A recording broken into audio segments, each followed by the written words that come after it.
오늘은 감정 싹 빼고 오직 차가운 수치와 외신들의 데이터로만 이야기하겠습니다. 여러분, 최근 블룸버그나 로이터 통신 기사 보신 적 있나요? 거기서 테슬라의 가장 강력하고 유일한 적수로 꼽는 기업이 어디인지 아십니까? 놀랍게도 독일의 폭스바겐도 일본의 토요타도 아닙니다. 바로 한국의 현대차 그룹이에요. 이건 제가 한국인이라서 드리는 말씀이 아니라 글로벌 시장이 이미 그렇게 결론을 내리고 있는 상황입니다. 사실 불과 10년 전만 해도 현대차는 가성비로 타는 차 혹은 미국 대학생들이 생애 첫 차로 고르는 저렴한 브랜드라는 인식이 강했죠. 하지만 현재를 기점으로 판도가 완전히 뒤집혔습니다. 현대차 그룹은 글로벌 판매량 세계 3위를 굳건히 지키고 있고, 더 충격적인 건 전기차 본고장인 미국에서 테슬라를 제외하면 점유율 2위라는 대기록을 세우고 있다는 점이에요. 아이오닉 시리즈와 EV 시리즈가 나오기 전까지 사람들은 비웃었습니다. 엔진 만들던 회사가 어떻게 소프트웨어 덩어리인 전기차를 만드냐고요? 그런데 지금은 상황이 정반대입니다. 테슬라 유저들이 현대차의 V2L 기능이나 800V 초급속 충전 시스템을 보면서 역으로 부러워하고 있거든요. 오늘 이 영상 하나만 끝까지 보셔도 지금 전 세계 자동차 시장이 어떤 거대한 소용돌이 속에 있는지, 그리고 그 중심에서 한국이 어떤 설계를 하고 있는지 완벽하게 이해하시게 될 겁니다. 반갑습니다. 개미의 독학입니다. 오늘은 우리가 매일 타고 다니는 자동차가 어떻게 거대한 로봇으로 진화하고 있는지, 그리고 왜 전 세계 투자자들이 한국의 모빌리티 전략에 베팅하고 있는지 그 디테일한 속사정을 파헤쳐 보겠습니다. 단순히 차가 예뻐서 잘 팔리는 게 아닙니다. 그 밑바닥에 깔린 시스템 설계자의 관점을 읽어야 돈의 흐름이 보입니다. 자, 이제 본론으로 들어가서 가장 먼저 짚어봐야 할 게 있습니다. 여러분은 자동차를 뭐라고 생각하시나요? 지금까지는 기름 넣고 달리는 기계 장치였죠. 하지만 이제는 정의가 바뀌었습니다. 자동차는 바퀴 달린 스마트폰입니다. 이걸 전문 용어로 SDV, 즉 소프트웨어 중심 자동차라고 부르죠. 전 세계에서 이 하드웨어와 소프트웨어 OS를 동시에 설계하고 대량 생산까지 할 수 있는 나라는 단 3곳뿐입니다. 미국, 중국, 그리고 바로 우리 한국입니다. 독일 차들이 왜 요즘 고전하는지 아세요? 기계 설계는 끝내주게 잘하는데 이 소프트웨어 점유율 싸움에서 밀리고 있기 때문입니다. 반면 한국은 삼성과 LG라는 세계적인 IT 인프라를 등에 업고 자동차 자체를 하나의 거대한 운영체제로 바꾸고 있습니다. 현대차 그룹은 이미 전 차종의 무선 업데이트인 OTA를 적용하겠다고 선언했고, 실제로 지금 여러분이 타는 최신 모델들은 서비스 센터에 가지 않아도 자고 일어나면 성능이 개선되어 있습니다. 테슬라가 주도했던 이 게임의 규칙을 한국이 더 정교하게 다듬어서 역습을 시작한 거죠.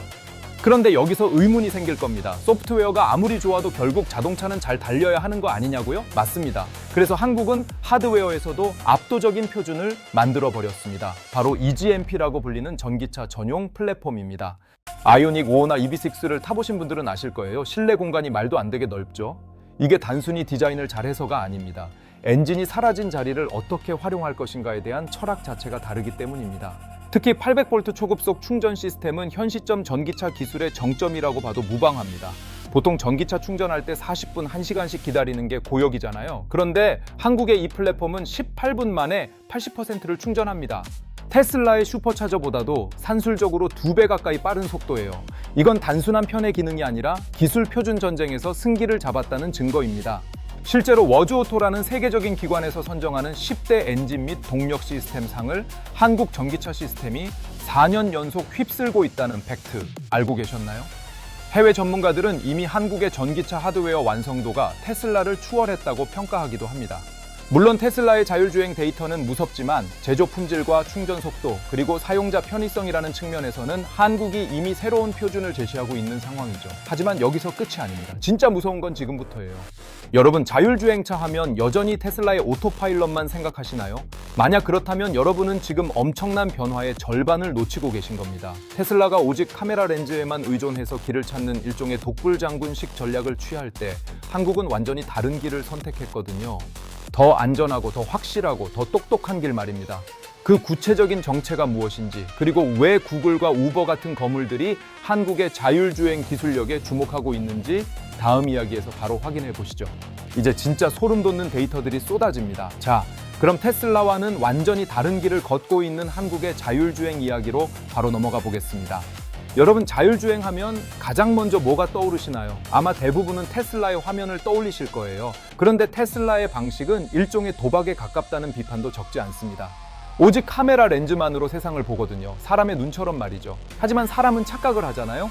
햇빛에 반사된 하얀 트럭을 하늘로 오해해서 사고가 나기도 합니다. 여기서 한국은 전혀 다른 철학을 제시합니다. 바로 안전에 미친 집착이에요. 현대차 그룹이 미국의 자율주행 전문 기업인 앱티브와 합작해서 만든 모셔널이라는 회사를 아시나요? 이 회사는 테슬라가 돈 아깝다고 빼버린 라이다를 적극적으로 씁니다. 라이다가 뭐냐고요? 레이저를 쏴서 주변 사물과의 거리를 센티미터 단위로 정확하게 측정하는 장비입니다. 카메라가 눈이라면 라이다는 보이지 않는 곳까지 만져보는 손가락과 같아요. 실제로 이 모셔널의 기술력이 어느 정도냐면 이미 미국 라스베이거스 도로 위에서 운전석에 사람이 한 명도 없는 완전 무인 로봇 택시를 굴리고 있습니다. 현재 라스베이거스에 가면 현대차의 아이오닉 아우가 스스로 손님을 태우고 도심 한복판을 누비는 장면을 아주 흔하게 볼 수 있어요. 테슬라는 여전히 운전자가 핸들을 잡아야 하는 레벨 2 수준에 머물러 있지만 한국의 기술은 이미 운전자가 필요 없는 레벨 4 인증을 획득하고 상용화 단계에 들어섰습니다. 글로벌 투자자들이 왜 여기에 열광할까요? 단순히 기술이 좋아서가 아닙니다. 책임의 문제입니다. 사고가 났을 때 나 몰라라 하는 게 아니라 시스템이 완벽하게 제어할 수 있다는 확신을 데이터로 증명했기 때문이에요.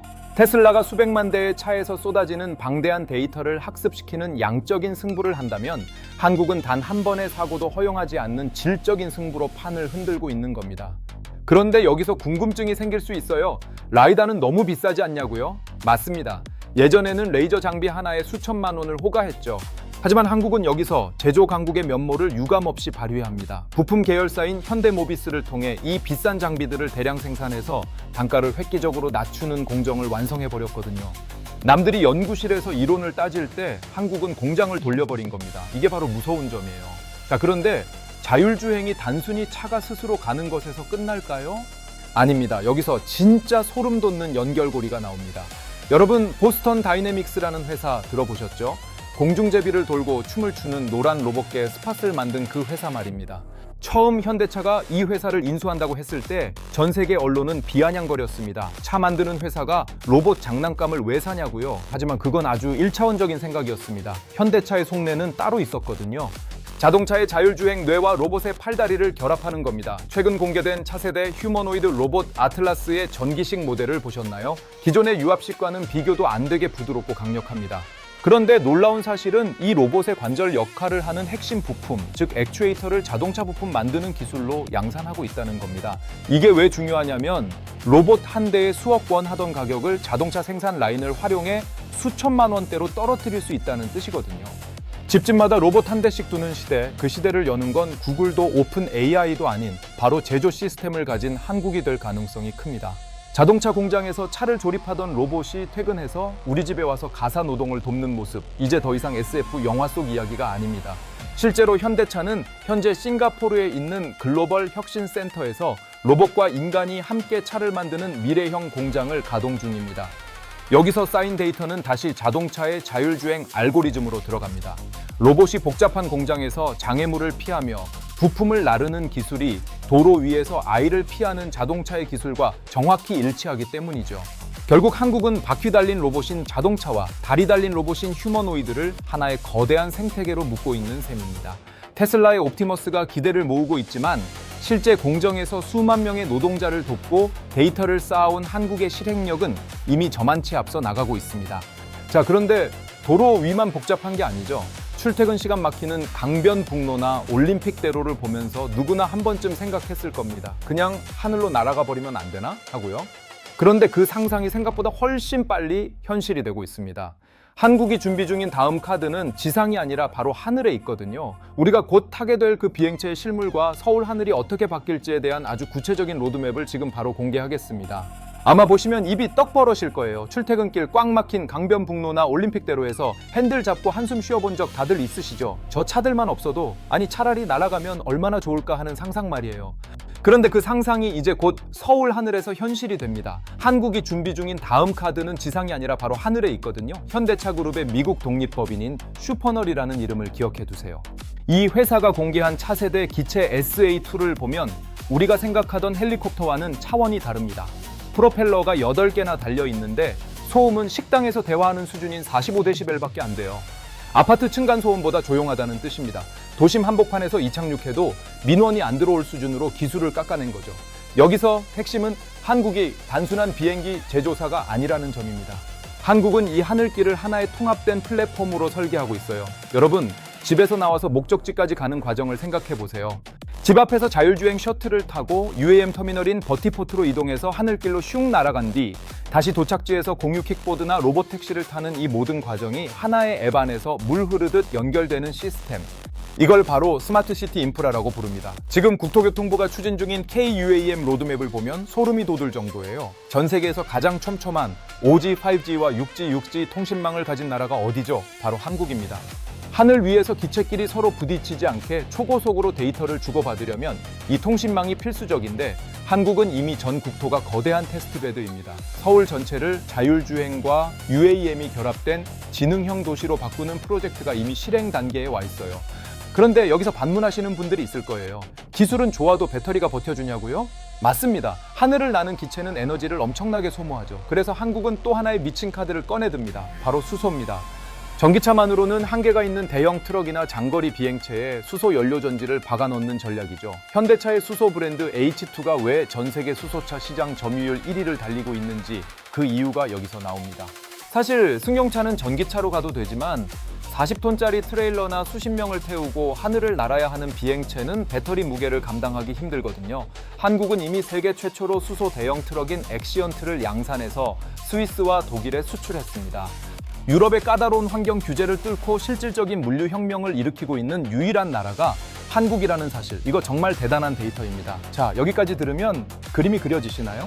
땅 위에서는 전기차와 자율주행 로봇이, 하늘에서는 저소음 비행체가, 그리고 그 모든 동력을 수소와 전기가 나누어 맡으며 하나의 거대한 유기체처럼 움직이는 세상. 이게 한국이 그리고 있는 가까운 미래의 자화상입니다. 테슬라가 개별 차량의 소프트웨어에 집중할 때 한국은 국가 단위의 이동 시스템 자체를 새로 고침하고 있는 거예요. 여러분은 아마 머지않은 아침에 일어나서 스마트폰으로 목적지를 찍으면 집 앞까지 온 자율주행 셔틀을 타고 막힘없이 하늘과 땅을 가로질러 출근하게 될 겁니다. 그 이동 시간 동안 여러분은 운전 대신 오늘 볼 주식 차트를 보거나 부족한 잠을 보충하겠죠. 이동이 노동이 아니라 휴식이 되는 시대, 그 중심에 한국의 기술력이 또아리를 틀고 있습니다. 하지만 이 모든 혁신의 완성은 결국 에너지로 귀결됩니다. 아무리 똑똑한 차도 밥을 못 먹으면 깡통이니까요. 전 세계가 한국의 수소 트럭에 왜 그렇게 열광하는지, 그리고 이 수소 생태계가 우리 실생활에 어떤 엄청난 부의 기회를 가져올지, 그 깊숙한 내막을 다음 이야기에서 더 자세히 뜯어보겠습니다. 자, 이제 여러분의 머릿속에 있는 고정관념을 하나 더 깨부술 시간입니다. 우리가 흔히 미래 에너지 하면 전기만 생각하잖아요. 그런데 왜 한국은 전기차만큼이나 수소에 미쳐 있는 걸까요? 단순히 환경을 위해서? 아니요, 이건 철저하게 계산된 생존 전략이자 돈이 되는 비즈니스이기 때문입니다. 여러분 한번 상상해보세요. 40톤짜리 거대한 트레일러가 고속도로를 달립니다. 이 육중한 덩치를 전기 배터리로만 움직이려면 배터리 무게만 몇 톤이 넘어가야 해요. 배터리가 무거워지면 그만큼 짐을 적게 실어야 하고, 이건 곧 물류회사에겐 손해입니다. 게다가 충전하는데 몇 시간씩 걸린다면 운송 효율은 엉망이 되겠죠. 바로 이 지점에서 수소가 게임 체인저가 됩니다. 한국의 현대차 그룹이 만든 수소 트럭 엑시언트는 단 10분에서 20분이면 충전이 끝납니다. 한 번 충전으로 수백 킬로미터를 달릴 수 있죠. 이미 스위스의 험준한 산악 지형에서 수백만 킬로미터 무사고 주행 기록을 세우며 그 내구성을 증명했습니다. 유럽의 콧대 높은 물류 기업들이 한국산 수소 트럭을 줄 서서 기다리는 이유가 바로 이거예요. 이건 단순히 친환경 차를 타는 게 아니라 물류 시스템의 패러다임을 바꾸는 일이니까요. 그런데 수소 이야기가 나오면 꼭 따라오는 질문이 있죠. 수소 폭발하는 거 아니냐? 위험하지 않냐고요. 이건 정말 흔한 오해 중 하나입니다. 수소차에 들어가는 연료 탱크는 총알로 쏴도 뚫리지 않을 만큼 단단하게 설계되어 있어요. 오히려 가솔린이나 디젤보다 발화점이 높아서 화재 위험성이 낮다는 통계도 있습니다. 한국은 이 안전기술 분야에서 이미 세계 최고 수준의 가이드라인을 만들었습니다. 더 놀라운 건 이 수소 기술이 자동차에서 끝나지 않는다는 겁니다. 아까 말씀드린 하늘을 나는 자동차, UAM 기억하시죠?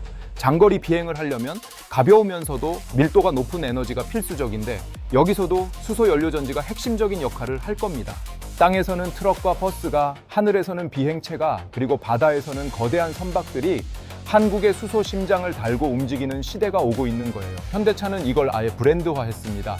H2라는 이름으로 말이죠. 이제 현대차는 차만 파는 회사가 아니라 수소를 생산하고 저장하고 운송하고 사용하는 전 과정의 인프라를 파는 솔루션 기업으로 변신했습니다. 이게 왜 무서운 줄 아세요? 하드웨어는 누구나 따라 할 수 있지만 이 거대한 에너지 생태계는 아무나 흉내낼 수 없거든요. 국가 단위의 인프라와 기업의 기술력이 톱니바퀴처럼 맞물려야 가능한 일이니까요.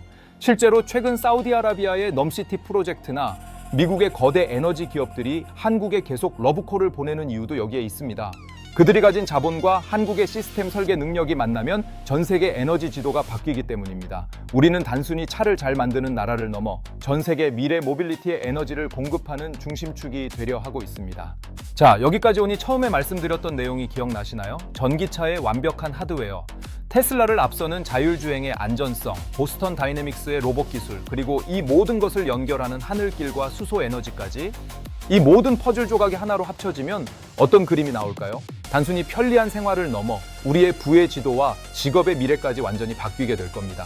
그럼 마지막으로 이 거대한 변화 속에서 우리가 주목해야 할 단 하나의 결론은 무엇인지, 그리고 우리는 어떤 준비를 해야 하는지 최종적으로 정리해 보겠습니다.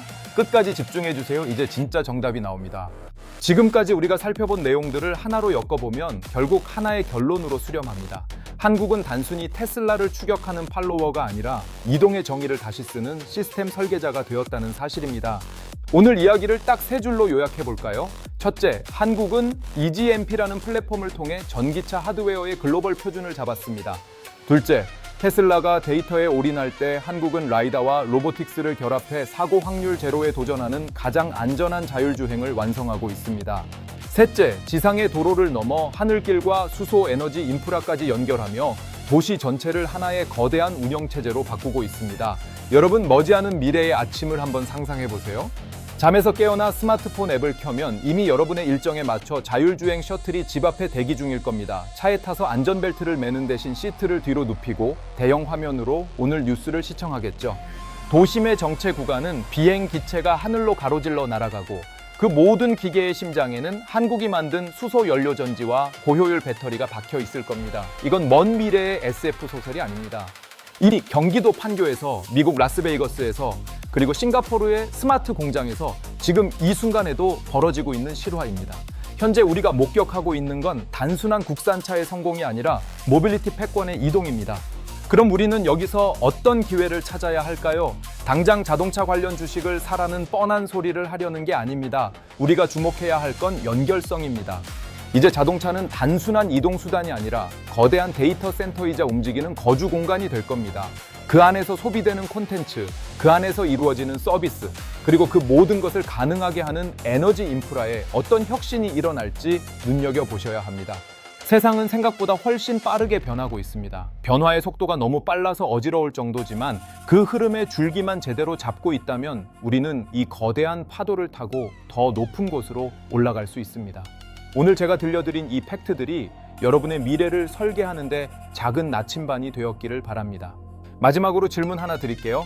여러분은 5년 뒤 직접 핸들을 잡고 운전하고 계실 것 같나요? 아니면 한국의 기술이 만든 완벽한 시스템에 몸을 맡기고 여유로운 아침을 즐기고 계실 것 같나요? 여러분의 생각이 궁금합니다.